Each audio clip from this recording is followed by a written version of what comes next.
ఓం శ్రీ గణేశాయ నమః. శివానంద లహరి 8వ శ్లోకం. యథా బుద్ధి సుక్తౌ రజతమితి కాచాశ్మని మణిః జలే పైష్టే క్షీరం భవతి మృగతృష్ణాసు సలిలం తథా దేవభ్రాంత్యా భజతి భవదన్యం జడజనో మహాదేవేశం త్వాం మనసి చ నమత్వా పశుపతే. బుద్ధి ఏ విధంగా భ్రష్టు పడుతుందో, ఆ భ్రష్టు పట్టినటువంటి ఆ బుద్ధితోటి వాళ్ళు ఎలా భ్రాంతిలో పడుతుంటారో అజ్ఞానులు అనే విషయాన్ని ఈ 8వ శ్లోకంలోనూ రాబోయే 9వ శ్లోకంలో కూడా శంకర భగవత్పాదులు వివరిస్తున్నారు. అస్సలు భగవంతుని పొందడానికి భాగవతంలో నవవిధ భక్తి మార్గాలు అంటే 9 రకాలైన భక్తి మార్గాలు చెప్పబడ్డాయి. అవేమిటి? శ్రవణం, కీర్తనం, విష్ణుస్మరణం, పాదసేవనం, అర్చనం, వందనం, దాస్యం, సఖ్యం, ఆత్మనివేదనం. వీటిల్లో స్మరణం ఒకటి, అర్చనం ఒకటి, ఆత్మనివేదనం, ఈ 3 తీసుకుని ఈ 8-9 శ్లోకాలు చెప్పారేమో అని నాకు అనిపిస్తూ ఉంటుంది శంకర భగవత్పాదులు. అసలు ఇవన్నీ మర్చిపోయి అజ్ఞానులు ఏం చేస్తుంటారు? ఎందరి చుట్టూనో తిరుగుతూ ఆ దేవుడు మంచివాడు, ఈ దేవుడు మనకు పనికిరాడు, ఆ దేవుడు పనికొస్తాడు అనుకుంటూ దేవుళ్ళని మార్చేస్తుంటారు, గురువులను మార్చేస్తుంటారు. చాలా చాలా అజ్ఞానంతో వీళ్ళు అటు ఇటు కూడా తిరుగుతూ ఉంటారు అన్నమాట. ఇదే భావన దృష్టిలో పెట్టుకుని ఈ 2 శ్లోకాల్లో కూడా మనకి శంకర భగవత్పాదులు ఒక సూచనాత్మకమైనటువంటి మంచి సందేశం ఇస్తూ చక్కటి సాదృశ్యం కూడా చూపిస్తున్నారు. సాదృశ్యం అంటే పోలిక అనమాట. ఆ సాదృశ్యం ఏమిటో మనం చూద్దాం. ఇక్కడ శుక్తౌ రజతమితి, మెరిసిపోయేటువంటి ముత్యపు చిప్పలను చూసి వెళ్ళనుకుంటారు వాళ్ళు. కాచాశ్మని మణి, థళథళలాడేటువంటి గాజురాళ్ళను చూసి మణిమాణిక్యాలు అనుకుంటూ ఉంటారు వాళ్ళు. జలే పైష్టే క్షీరం, చిక్కటి పిండి నీళ్లలో కలిపిస్తే తెల్లగా పాలల్లా ఉంటుంది, అదే పాలనుకుంటుంటారు వాళ్ళు. మృగతృష్ణాసు సలిలం, ఎండమావుల వెంట పడి అవే నిజమైన నీళ్ళని అనుకుంటూ ఉంటారు.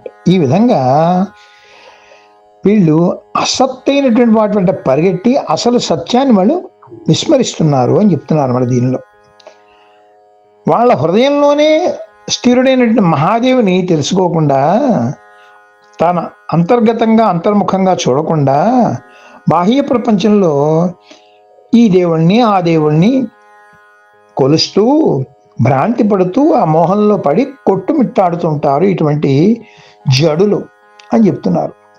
అలాంటి వాళ్ళే ఇంకా ఎంత అజ్ఞానంతో ఉంటారో ఈ 9వ శ్లోకంలో కూడా మనకి ఎంత చక్కగా చెప్తున్నారో చూడండి. గభీరే కాసారే విశతి విజనే ఘోర విపినే విశాలే శైలే చ భ్రమతి కుసుమార్ధం జడమతి సమప్యైకం చేతసరసిజం ఉమానాథ భవతే సుఖేనావస్థాతుం జన ఇహ న జానాతి కిమహో.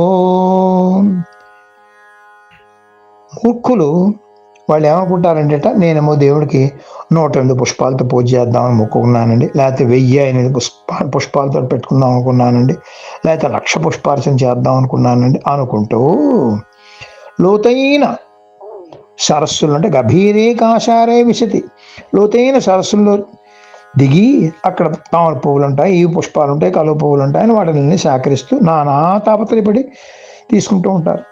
విజనే ఘోర విపినే, జనాలు లేనటువంటి కీకారణ్యంలోకి వెళ్ళి ఆ తుప్పల్లోనూ పొదల్లోనూ దూరి అక్కడ ఉండేటువంటి పువ్వులు అవన్నీ కూడా తెచ్చుకుంటూ ఉంటారు. ఆ ముళ్ళన్నీ గుచ్చుకుంటూ ఉంటాయి వాళ్ళకి. విశాల శైలేచ భ్రమతి, పెద్ద కొండలు ఎక్కేసేసి అక్కడ ఉండేటువంటి పువ్వులు అవన్నీ కూడా కోసుకుని వస్తుంటారు. కుసుమార్థం జడమతి, ఈ విధంగా పుష్పార్చన గురించి అని చెప్పేసేసి వాళ్ళేమోను అన్ని చోట్ల ఇలాగా కొండల్లో కోనల్లో కీకారణ్యాల్లో అన్ని చోట్ల తిరుగుతూ ఉంటారు వాళ్ళు. అసలు వాళ్ళు మర్చిపోయింది ఏంటో తెలుసా? మనస్సు అనేటువంటి పుష్పాన్ని వాళ్ళు మర్చిపోతున్నారు. మనోపుష్పాన్ని సమర్పించడం మానేసేసి ఆ పుష్పార్చన గురించి ఎక్కడెక్కడో తిరుగుతూ ఉంటుంటారు. ఏమిటి ఆశ్చర్యం, ఎంత మాయకులు వీళ్ళు అని శంకర భగవత్పాదులు అంటున్నారు. ఉమానాథ సుఖంగా స్థిరంగా మంత్ర పుష్పం మననాంత్రాయితే ఇది మంత్ర అంటారు. అటువంటి మనోపుష్పాన్ని సమర్పిస్తే నువ్వు ఉబ్బిపోతావు కదయ్యా, నువ్వు ఉబ్బులింగడివే కాదయ్యా నువ్వు. ఇంత సుఖమైనటువంటి మార్గం ఎందుకు ఎంచుకోరు కదా ఈ అమాయకులు అని వాళ్ళని చూసి శంకర భగవత్పాదులు జాలిపడుతూ ఈ చక్కటి సందేశం ఇస్తున్నారు అన్నమాట. అంటే ఏంటి, ఇక్కడ శంకర భగవత్పాదులు ఏం చెప్తున్నారు? అన్య పరివార దేవతలను ఆశ్రయించి బాహ్య ప్రపంచంలో పరుగులెట్టే బదులు నీలోనే ఉన్న దేవుణ్ణి ఆశ్రయించు, నీ మనోపుష్పాన్ని ఆయనకు సమర్పించు, అదే ఆత్మనివేదనం అని చెప్పారన్నమాట. అనేటువంటి చక్కటి దివ్యమైనటువంటి సందేశం ఇస్తున్నారు శంకర భగవత్పాదులు ఈ 8, 9 శ్లోకాల్లో. ఇప్పుడు 10వ శ్లోకంలో ఏం చెప్తున్నారో కూడా చూద్దాం. శివానంద లహరి 10వ శ్లోకం. నరత్వం దేవత్వం నగవన మృగత్వం మశకత పశుత్వం కీటత్వం భవతు విహగత్వాది జననం సదా త్వత్పాదాబ్జ స్మరణ పరమానందలహరి విహారాసక్తం చేత్ హృదయమిహ కిం తేన వపుషా. ఎంత దివ్యమైన సందేశం ఈ శ్లోకంలో ఇస్తున్నారో చూడండి. పిపీలకాది బ్రహ్మ పర్యంతం అంటే ఏంటన్నమాట, శివ నుంచి బ్రహ్మదేవుడి వరకు కూడా, అంటే చతుర్ముఖ బ్రహ్మ వరకు కూడా భక్తి విషయంలో ఏ జన్మైనప్పటికీ కూడా అవరోధం కాదు అని దీనిలో మంచి సందేశం ఇస్తున్నారు. అదే మనకి నొక్కి ఒక్కాణిస్తున్నారు శంకర భగవత్పాదులు ఈ శ్లోకంలో. నరత్వం, నన్ను నరుడిగానైనా పుట్టించి పర్వాలేదు. దేవత్వం, దేవత కన్నా పుట్టించు. నగ, పర్వతంగా ఉండని, నాకేం పర్వాలేదు. వన, అడవిలో ఉండని, వనంగా పుట్టించు. మృగత్వం, ఓ మృగంగా ఉండని, జంతువుగా ఉండని. మశకత, దోమగా ఉండని. పశుత్వం, పశువుగా పుట్టించు పర్వాలేదు. కీటత్వం, ఓ చిన్న పురుగ్గా పుట్టించు. భవతు, ఏదైనా పర్వాలేదయ్యా. విహగత్వాది జనం, ఓ పక్షిగా పుట్టించినా పర్వాలేదు. ఈ విధంగా నర, దేవ, రాక్షస, నగ, మృగ, వన, పర్వత, మశక, పశు, తరు, కీటక, విహంగ జన్మల్లో ఏ జన్మకు చెందిన జీవి అయినప్పటికీ కూడా నాకు ఏమీ పర్వాలేదు. కానీ ఎప్పుడు కూడా నాకు కావాల్సింది ఒకటే, సదా త్వత్పాదాబ్జ స్మరణ పరమానంద లహరి విహారాసక్తం.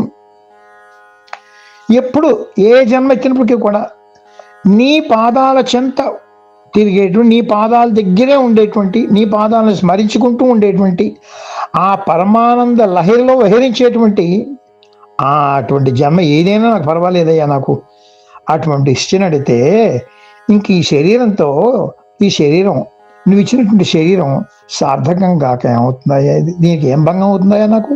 అందుకని మహానుభావ, నువ్వు నాకు ఏ జన్మ ఇచ్చినా పర్వాలేదు. పిప్పీల కాదు బ్రహ్మ పర్యంతం ఉండేటువంటి జీవరాశులు ఏ జన్మించినా పర్వాలేదు. కానీ కండిషన్ ఏమిటంటే నీ పాదాల దగ్గర ఉండేటువంటిగా నీ పాదస్మరణ, నీ పాదసేవనం చేసుకునేటువంటి ఆ భాగ్యం నాకు కల్పించి మహానుభావ అని శంకరాచార్యులు భక్తుల్లాగా మనందరికీ ఈ విధంగా సూచిస్తూ చక్కటి దివ్యమైన సందేశం ఈ 10వ శ్లోకంలో అందిస్తున్నారు. ఓం నమః శివాయ. మన మోహనవాణి కార్యక్రమాలు మీకు నచ్చినట్లయితే వెంటనే ఒక లైక్ చేయండి, అలాగే కామెంట్ చేయండి, ఎక్కువ మందికి షేర్ చేయండి. సబ్స్క్రైబ్ చేసుకోకపోతే వెంటనే మన ఛానల్కి ఇప్పుడే సబ్స్క్రైబ్ చేసుకోండి. ధన్యవాదాలు.